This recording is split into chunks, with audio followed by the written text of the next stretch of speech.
साथियों नमस्कार। आज हम इस वीडियो में एल्गोरिदम, पूर्वाग्रह और मानवाधिकार के बारे में बात करेंगे, अतः इस वीडियो को स्किप किए बिना पूरा देखें। भारत में विभिन्न क्षेत्रों में एआई प्रौद्योगिकी के विस्तार और एकीकरण के साथ जाति आधारित भेदभाव, महिलाओं के खिलाफ लैंगिक पूर्वाग्रह और अल्पसंख्यकों को हाशिए पर धकेलने सहित मौजूदा सामाजिक पूर्वाग्रहों के दोहराव और बढ़ने का जोखिम है। यदि एआई को सावधानीपूर्वक विकसित और तैनात नहीं किया गया तो यह ऐतिहासिक डेटा या सामाजिक पूर्वाग्रहों से पूर्वाग्रह प्राप्त कर सकता है, जिससे भेदभावपूर्ण परिणाम हो सकते हैं। चेहरे की पहचान तकनीक, विशेष रूप से गोपनीयता और पुलिसिंग से संबंधित गंभीर चिंताओं को उठाने के अलावा मुसलमानों, दलितों, स्वदेशी आदिवासियों, ट्रांसजेंडर व्यक्तियों और हाशिए पर रहने वाले समूहों की अधिक निगरानी का खतरा भी पैदा करती है। डेटाबेस को राष्ट्रीय आईडी प्रणाली से जोड़ना और ऋण अनुमोदन, नियुक्ति, पृष्ठभूमि जांच इत्यादि के लिए एआई का उपयोग करना ऐसे कुछ तरीके हैं जिनसे ये भेदभाव सामने आएगा, जो कि मानवाधिकारों के हनन का प्रकार होगा।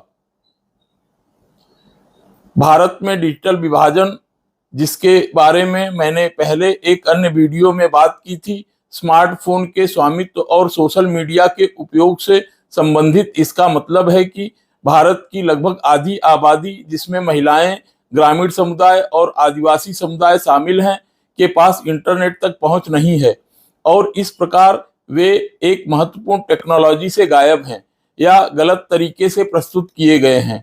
डेटा सेट में गलत निष्कर्ष और अवशिष्ट अनुचितता के लिए अग्रणी हैं। इससे स्वास्थ्य देखभाल संबंधी प्रभाव में सबसे अच्छी तरह से देखा जाता है, जिसमें मधुमेह जैसे जीवन शैली से जुड़ी बीमारियों पर व्यापक ध्यान, अनुसंधान, वित्त पोषण आदि किया जाता है, जबकि गरीब नागरिकों में अधिक आम बीमारियों जैसे तपेदिक को व्यापक ध्यान और अनुसंधान संबंधी विषयों पर बहुत कम प्राथमिकता मिलती है। सुरक्षा ऐप्स जो डेटा मैपिंग और उपयोगकर्ता संचालित इनपुट का उपयोग करते हैं, इसी तरह गरीब पड़ोसियों और शहरी बस्तियों को कानूनी रूप से असुरक्षित क्षेत्र के रूप में चिन्हित करते हैं, जिससे वहां अत्यधिक पुलिसिंग और बड़े पैमाने पर निगरानी होती है। दरअसल वास्तविक खतरे तब सामने आएंगे जब पूर्वानुमानित प्रौद्योगिकियों पर आधारित एआई को पुलिसिंग और आपराधिक न्याय प्रणाली में एकीकृत किया जाएगा।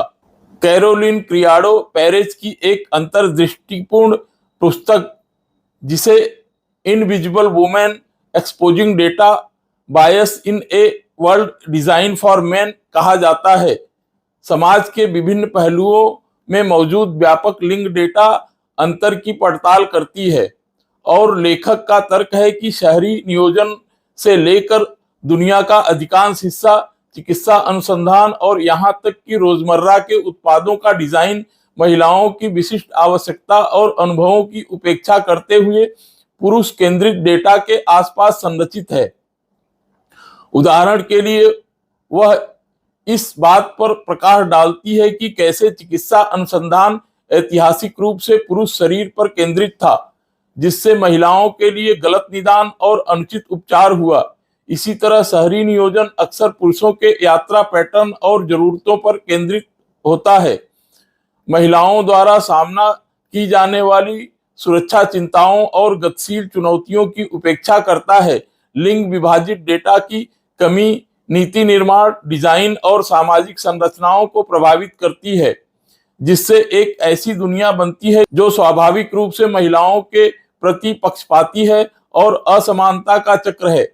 प्राइवेट नौकरियों में लैंगिक वेतन अंतर से लेकर एल्गोरिदम और प्रौद्योगिकी में निहित पूर्वाग्रहों तक यह स्पष्ट है कि इन निरीक्षणों के दूरगामी परिणाम होते हैं, जो महिलाओं की सुरक्षा, आर्थिक अवसरों, समग्र कल्याण, स्वास्थ्य, परिवहन और आपदा राहत प्रयासों को प्रभावित करते हैं।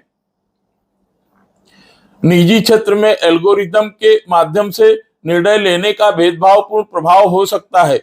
उदाहरण के लिए एआई का उपयोग कंपनियों द्वारा कर्मचारियों का चयन करने के लिए किया जाता है, स्कूलों द्वारा छात्रों का चयन करने के लिए, हालांकि पक्षपातपूर्ण प्रशिक्षण डेटा भेदभावपूर्ण निर्णयों को जन्म दे सकता है। प्रशिक्षण डेटा पक्षपातपूर्ण हो सकता है क्योंकि वे भेदभावपूर्ण मानवीय निर्णयों का प्रतिनिधित्व करते हैं।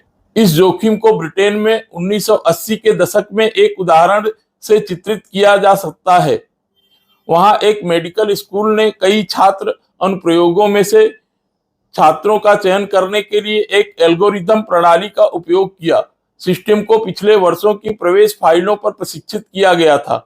जब स्कूल के कर्मचारियों ने चयन किया कि कौन से आवेदक मेडिकल स्कूल में प्रवेश कर सकते हैं, परीक्षण डेटा ने सिस्टम को दिखाया कि कौन सी विशेषताएं इनपुट वांछित आउटपुट मेडिकल स्कूल में प्रवेश से संबंधित हैं। एल्गोरिथम प्रणाली ने उस चयन पद्धति को पुनः प्रस्तुत किया। कंप्यूटर प्रोग्राम महिलाओं और अप्रवासी पृष्ठभूमि वाले लोगों के साथ भेदभाव करता था। जिन वर्षों में प्रशिक्षण डेटा उपलब्ध कराया गया, उसमें जिन लोगों ने छात्रों का चयन किया था वे महिलाओं और अप्रवासी पृष्ठभूमि वाले लोगों के प्रति पक्षपाती थे।